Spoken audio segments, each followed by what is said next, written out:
بسم اللہ الرحمن الرحیم۔ حضرات علماء کرام،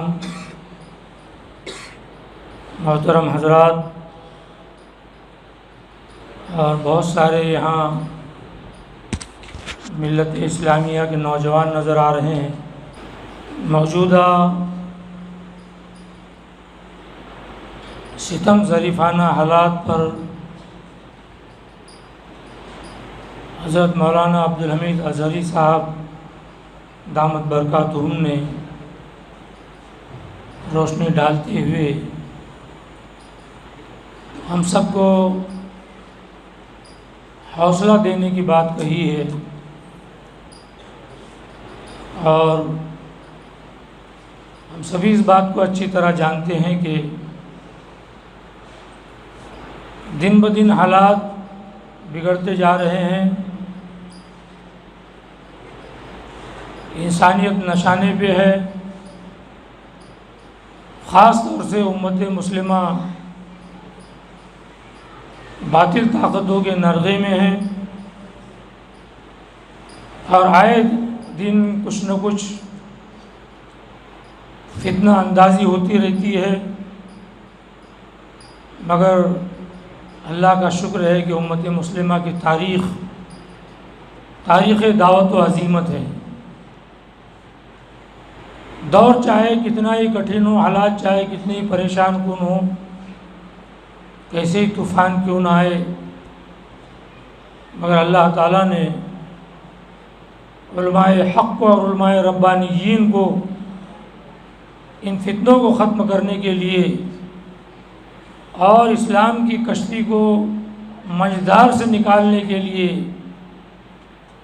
ہر زمانے میں پیدا کیا ہے، اور ہماری تاریخ یہ اعلان کرتی رہی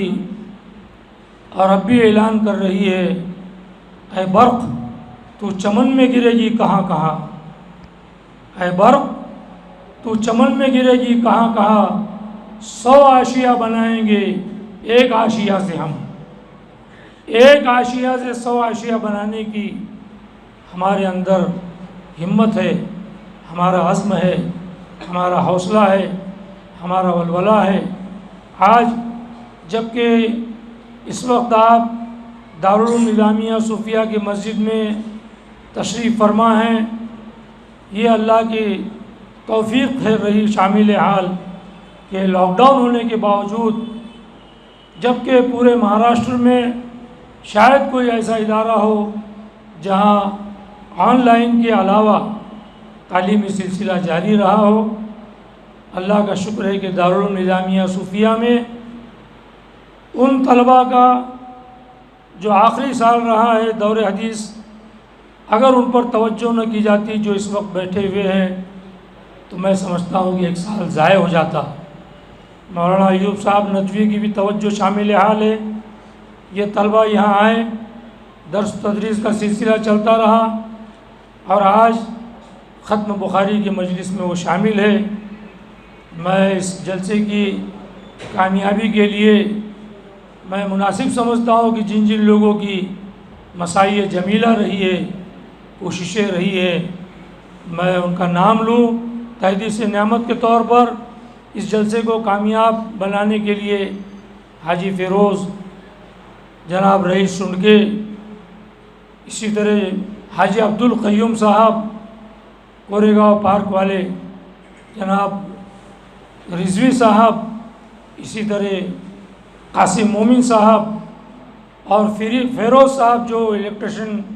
کا بہت زیادہ جو کام کرتے رہتے ہیں، اور بھی ہمارے بہت سارے ساتھی ہیں جنہوں نے اس جلسوں کی کامیابی کے لیے جدوجہد کی ہے۔ اللہ تعالیٰ ان کو جزائے خیر عطا فرمائے، اور میں شکریہ ادا کرتا ہوں حضرت مولانا عبدالحمید اظہری صاحب کا۔ آپ دیکھ رہے ہیں کہ اللہ تعالیٰ نے آپ کی عمر میں برکت عطا فرمائی ہے، اور اللہ اور زیادہ آپ کی عمر میں برکت عطا فرمائے۔ باوجود ضعف اور نقاہت کے وہ ہماری دعوت پر یہاں تشریف لائے، میں ان کا شکر گزار ہوں۔ حضرت مولانا خالد ندوی صاحب غازی پوری مد ظلہ العالی، آپ جانتے ہیں کہ اگرچہ کہ ہوائی سفر بہت آسان سفر ہوتا ہے، مگر اس کے باوجود ان حالات میں سفر کرنا کوئی آسان کام نہیں ہے، خاص طور سے مہاراشٹر میں، اور پھر مہاراشٹر میں پونا میں، جبکہ میڈیا کے جانب سے نہ جانے کیا کیا باتیں کہی جا رہی ہے، کچھ صحیح بھی ہو سکتی ہے، کچھ غلط بھی ہو سکتی ہے، اور ستم ظریفانہ حالات میں کچھ مرے بھی ہیں، کچھ مارے بھی گئے ہیں، یہ ساری باتیں ہمارے سامنے ہیں۔ اور میں یہ سمجھتا ہوں کہ انسان کو ختم کرنا کوئی اتنا آسان کام نہیں ہے، یعنی اتنے دشوار اور زہریلی فضا اور زہریلے ماحول میں بھی حضرت مولانا خالد ندوی غازی پوری دامت برکاتہم آپ کو ہم کو آب حیات دینے کے لیے آئے ہیں۔ قرآن اور حدیث یہ انسانیت کے لیے آب حیات ہے، دم توڑ رہی تھی، اسی آب حیات نے انسانیت کو دوبارہ زندہ کیا۔ میں ان کا شکریہ ادا کرتا ہوں۔